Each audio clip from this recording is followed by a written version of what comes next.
नमस्कार। आज मैं आपके सामने फिर उपस्थित हूँ। मैं शिमला के एक नज़दीक के गांव में रहता हूँ और अपने पॉली हाउस के अंदर काम करते हुए इच्छा हुई आपसे कुछ बात करने की। तो जैसे पिछले अंक में हमने आपसे बात की थी समत्व योग पर, आज हम आपसे बात करेंगे हमारे मनुष्य जीवन के उद्देश्य के ऊपर। आज की चर्चा हम शुरू करें इससे पहले हम आपको एक कहानी सुनाएंगे। कहानी है भारत के एक प्रसिद्ध संत नामदेव जी की, जो कि दक्षिण मध्य भारत में महाराष्ट्र में लगभग 1250 ईस्वी के आसपास जन्मे। बहुत ही विलक्षण संत जी माने गए। हर जीव में ये परमात्मा का दर्शन करते थे। एक बार की बात है, नामदेव जी अपनी कुटिया में भगवान के प्रसाद के लिए भोजन बना रहे थे। उसी समय एक कुत्ता आता है और उनकी रोटी ले जाता है, मुंह में दबाकर ले जाता है।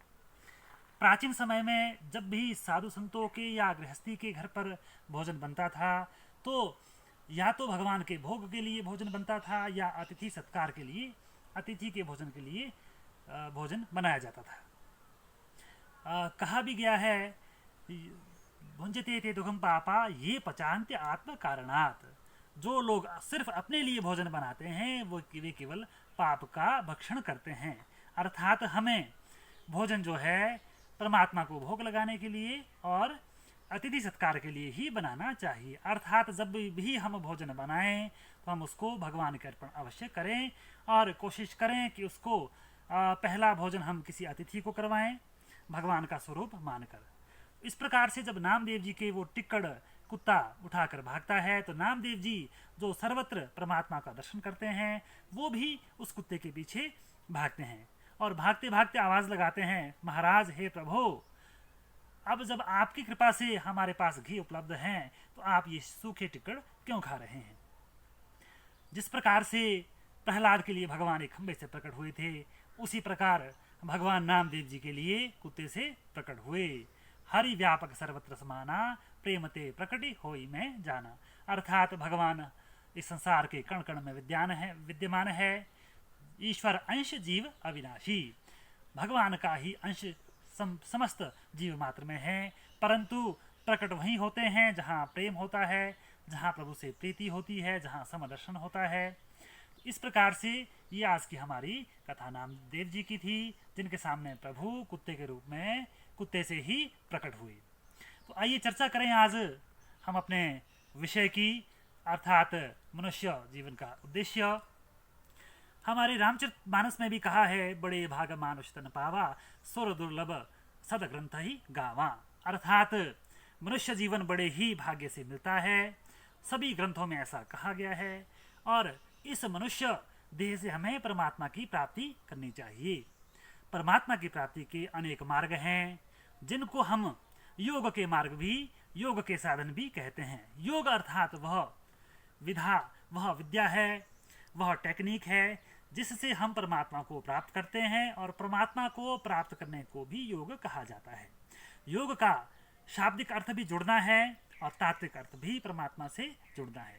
अर्थात हम परमात्मा से जुड़ें, इसके लिए जितने भी मार्ग हैं वो सब योग के मार्ग कहे जाते हैं, चाहे वो भक्ति मार्ग हो, चाहे ज्ञान मार्ग हो, चाहे कर्म मार्ग हो। श्रीमद् भगवद गीता में दो ही मार्ग विशेष रूप से कहे गए हैं। योगे लोके अस्मिन् द्विविधा निष्ठा पुरा प्रोक्ता मया नघ, ज्ञान योगेन सांख्यानाम कर्म योगेन योगिनाम। अर्थात कर्म योगियों के लिए जो निष्ठा भगवान ने कही उसे योग नाम से कहा गया, और सांख्य योगियों के लिए भगवान ने ज्ञान निष्ठा यानी कि ज्ञान मार्ग पर चलने वालों के लिए सांख्य निष्ठा का प्रतिपादन किया। और भक्ति इन दोनों ही मार्ग में सम्मिलित है। अर्थात दोनों ही मार्गों पर हम चलते हुए हम भक्ति भाव भगवान के प्रति रखें। अब बात करें ज्ञान की, तो ज्ञान मार्ग भी बहुत कठिन है। ज्ञान अगम प्रत्यु अनेका, भक्ति भी दोनों में ही मिश्रित मानी जाती है। तो अगर कर्म की हम बात करें तो कर्म जो है, कर्म किए बिना कोई भी व्यक्ति क्षण मात्र भी जीवित नहीं रह सकता। न ही कश्चित् क्षणमपि जातु तिष्ठन्त्य कर्म कृता। अर्थात हम हर क्षण में कर्म कर रहे हैं। तो कर्म करते हुए जब हमें हर क्षण कर्म करना है तो क्यों ना हम कर्म करते हुए ही परमात्मा को प्राप्त करें, परमात्मा की सिद्धि प्राप्त करें। कर्म के मार्ग में अगर मैं बात करूं तो दो तरह के कर्म हमें करने हैं। पहला तो हमें अपने सभी कर्म परोपकार के लिए करने हैं। मनुष्य ही एक ऐसा प्राणी है जो परोपकार कर सकता है, अन्यथा मनुष्य और पशु में कोई भी अंतर नहीं है।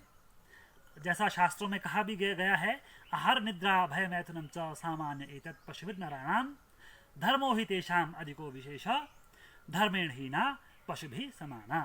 अर्थात आहार हमारा भोजन, जिस प्रकार हम भोजन करते हैं पशु पक्षी भी अपना पेट पालते हैं। निद्रा, जिस प्रकार हम नींद लेते हैं, रात को सोते हैं, पशु पक्षी भी उसी प्रकार नींद लेते हैं अर्थात रात को सोते हैं। भय मैथुनम च, उसी प्रकार जिस प्रकार हम डरते हैं, मौत से डरते हैं, अन्य पदार्थों से डरते हैं, उसी प्रकार पशु पक्षी भी डरते हैं।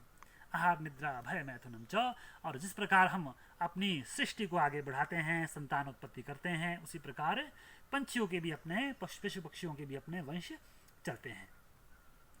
तो विशेषता ये है कि मनुष्य मात्र ही धर्म कर सकता है, कर्म कर सकता है। तो धर्म भी कौन सा है? धर्म वही है जो हम परोपकार के लिए करें। श्रीमद् भगवद गीता में कहा है, बुद्धि युक्तो जहाति ह उभय सुकृत दुष्कृते तस्माद् योगाय स्व योगो कर्मसु कौशलम। अर्थात समबुद्धि युक्त होकर हम बुद्धि युक्तो जहाति ह उभय सुकृत दुष्कृते, अपने शुभ और अशुभ कर्मों का त्याग करें। अर्थात योग मार्ग पे, भगवान के मार्ग पे चलने वाला मनुष्य पाप कर्म करें ये तो हो ही नहीं सकता, परंतु जो वो पुण्य कर्म भी करता है उसमें भी आसक्ति ना हो। अर्थात हम अपने सभी पाप और पुण्य कर्मों के फल का त्याग करें। तस्माद् योगाय युज्यस्व, इस प्रकार से हम योग में योग मार्ग में आगे बढ़े। तस्माद् योगाय युज्यस्व योगः कर्मसु कौशलम। इस प्रकार की कर्मों में कुशलता, अर्थात अपने अच्छे और बुरे कर्मों के सभी फलों को त्याग करके जो हम कर्म करते हैं वही कर्मों की कुशलता योग कहलाता है। तो हमारे जीवन की सार्थकता परोपकार करने में है, परंतु परोपकार भी हम उसके फल की इच्छा को त्याग कर करें। अर्थात हमने कोई पुण्य कर्म किया, उस पुण्य कर्म के फल की इच्छा हम ना रखें, हम केवल परमात्मा के मार्ग पर चले हैं, तो परमात्मा की प्राप्ति का मार्ग ही हमारे सामने है। लक्ष्य हमेशा सामने होना चाहिए, तभी हम लक्ष्य को आसानी से प्राप्त कर सकते हैं। तो आज की चर्चा इतनी ही। कल के अंक में किसी नए विषय के साथ फिर उपस्थित होंगे। तब तक के लिए नमस्कार।